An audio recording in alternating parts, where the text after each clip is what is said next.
Today we're going to show you how to connect the wireless Apple CarPlay in your Honda vehicle. Now if you have this infotainment screen, it might work. We're in the 25 Honda Odyssey.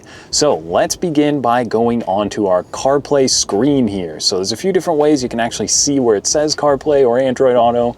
If you select CarPlay, it's going to tell you to go back to your device. So in the settings, that gray menu here, if you're not already in Bluetooth, it's going to be the third one down. So go ahead and select Bluetooth, and then you'll see Honda Odyssey pop up.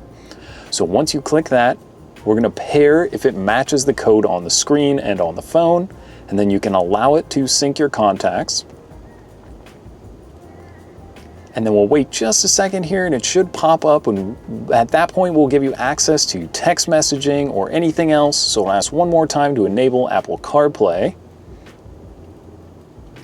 And then one more click of connect.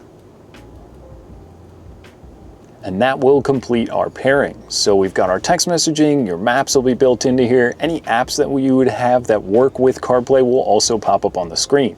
Now this will pair every time you hop in the vehicle, so you only have to do this general pairing once, and it makes it really easy to use when you're on the go.